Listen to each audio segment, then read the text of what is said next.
Anonymous main page নামক এই page থেকে একদিন আগে জানিয়ে দেওয়া হয়েছিল আমাদের বাংলাদেশে একটি বিল্ডিং উড়িয়ে দেওয়া হবে এবং অনেক মানুষকে হতাহত করা হবে। এই দেখেন, আমি এই পেজ থেকে পরবর্তী পোস্টে যাচ্ছি। হ্যাঁ, পরবর্তী পোস্টে হচ্ছে বাংলাদেশের যে মাইলস্টোন স্কুলে যে বিমান বিধ্বস্ত হয়েছে, বিমান বিধ্বস্ত হওয়ার পরে তারা আবার 4 ঘন্টা আগে এই যে আপডেট দিয়েছে। আগের পোস্টটি আপনারা যেটা দেখেছেন সেটা হচ্ছে একদিন আগের পোস্ট।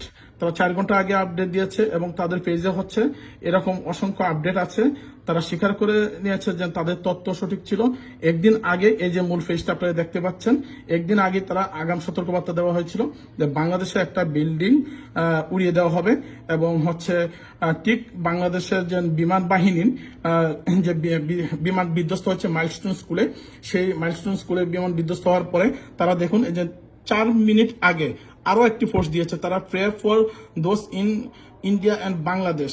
হ্যাঁ, তারা আরো একটা সতর্ক বার্তা দিয়েছে যে বাংলাদেশে হাসপাতাল অথবা হচ্ছে রেস্টুরেন্টেও হামলা করা হবে। এবং তারা একদিন আগে কিন্তু আমাদের ওদের যে পেজ, সেই পেজে হচ্ছে সতর্ক বার্তা দিয়েছিল। আজকে আবারও সতর্ক বার্তা দিয়েছে, দেখেছেন হাসপাতাল অথবা রেস্টুরেন্টে হামলা হবে। ইতিমধ্যে কিন্তু মাইলস্টোন স্কুলে হামলা করে হচ্ছে শত শত শিশুদের, স্কুল ছাত্রীদের হত্যা করা হয়েছে।